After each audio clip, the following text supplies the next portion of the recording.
Ngeya Radio, which is part of UBC network, has marked 10 years.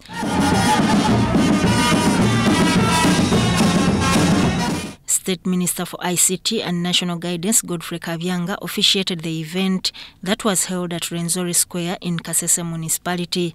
The manager UBC Radios, Doreen Ndezi, hailed the listeners for their untiring efforts of listening to a state radio. Ndezi indicated and commended UBC for fostering government programs like Parish Development Model and anew.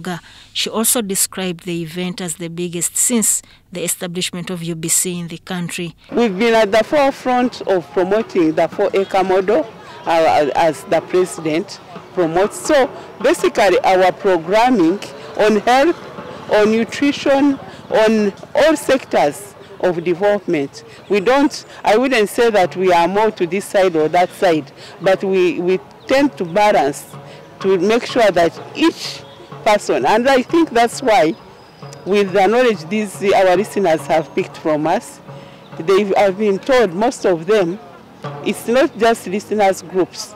They are engaged in income, in enterprises. Some are in farming, some are in catering. They are not just listeners, but they come together for the development. And all that, they've picked it from our stations. Mary Gay, the station manager, Ngeya FM Radio Kasese, noted that the formation of Ngeya listener clubs in different areas of the district has improved their livelihoods through different programs. Actually, there are 23 groups so far, fully registered. Then all those 23 groups have savings and credit schemes. And the savings and credit schemes are not a joke because they have very big amounts of savings. One of these groups has already an operating health center, that is Mahango Listeners Cluster. Having realized that they don't have a health center in their community, they decided to establish a health center in Mahango. It also has land where they intend to construct an office, and they have intentions of upgrading to a cooperative. Then all these other groups have catering services. Some of them have piggery projects, others have goats. And these goats are not as in something like they're having a farm, no. They buy goats for a group.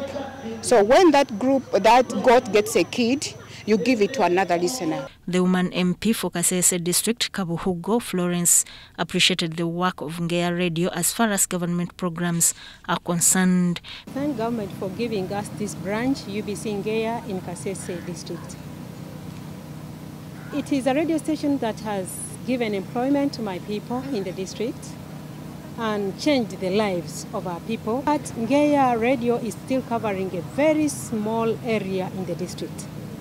I appeal to government to ensure that they give us a booster, they give us a bigger transmitter that can enable the radio to cover the entire district or even the region, so that we can get much more income. That will mean employment will be, we shall get much more numbers being employed by the radio, and also passing developmental programs to the people for the betterment of their living. Minister Kabyanga assured the congregation that government will do what it can to procure transmitters to boost the coverage of the radio. Because we want this radio to even cover areas of Bunyangabo, Kabarole and Rubirizi, and not necessarily Kasese. And then probably some few areas in Eastern Congo. Because when we are sending message of peace, we want it even to reach as far as Eastern Congo.